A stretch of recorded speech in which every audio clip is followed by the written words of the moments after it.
welcome to another gaming news video. So on February 20th, Sony held their PlayStation meeting and of course the PlayStation 4 home console was officially announced.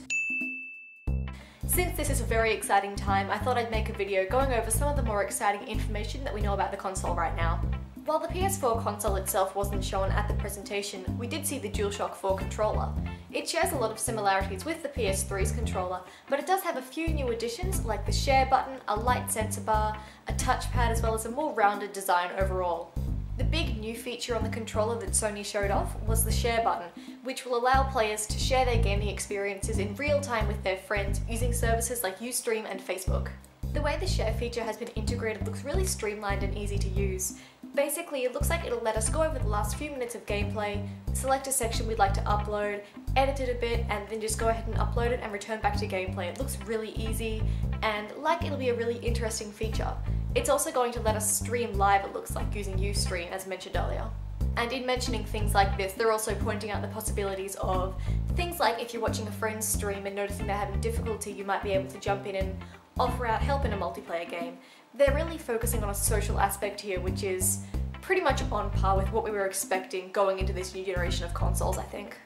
Sony also showed off their new PlayStation 4 Eye camera, which looks very similar to a Kinect. The light bar on the new DualShock 4 controllers will work with the PlayStation 4 camera, and it'll also work as a regular camera on its own. Along with the DualShock 4 controllers, you'll also apparently be able to play any PS4 game using Remote Play on a PlayStation Vita. While Remote Play itself isn't a brand new idea, there have been problems with it previously, with things not really appearing properly on the screen and just kind of being a little more difficult to work on a handheld. They've noticed this and they've mentioned that they are going to work to make a better version for the Vita itself, so it's much easier to sort of make the switch from a console to a Vita and not feel limited or anything like that. We also got to hear about a few games that'll be releasing on the PS4, which was a nice surprise. These games include The Witness from the creator of Braid, the new game from Bungie, Destiny, Watch Dogs, new games from the Killzone and Infamous franchises,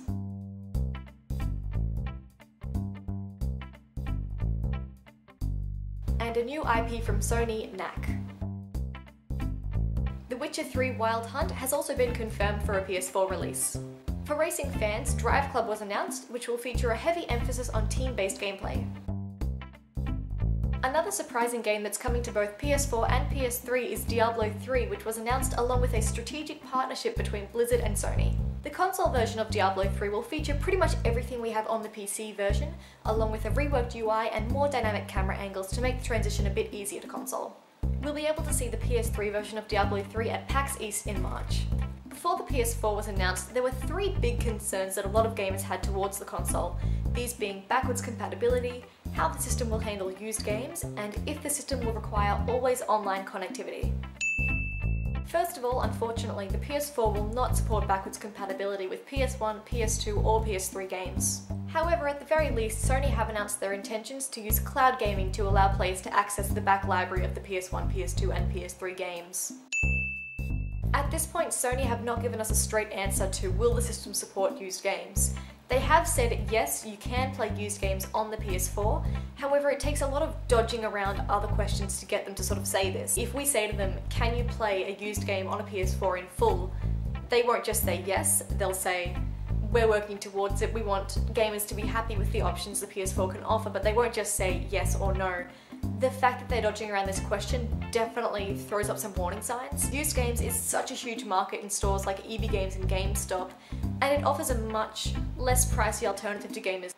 It just kind of blows my mind that they are looking at sort of possibly putting restrictions onto these games, but hopefully they won't, and at this point it's hard for us to say, but the fact that they are dodging around the question does sort of make me a bit cautious. Luckily, the last of our concerns has been addressed. The PS4 will not require always online connectivity. Sony Worldwide Studios head has sort of gone into the fact that the console definitely works better online, offers updates, a much more social aspect. They've definitely focused on the social aspect of the PS4. However, he has said that in the situation where you don't want to be online or you can't really handle online with your internet requirements, you can opt the system to be in offline mode, which is fantastic.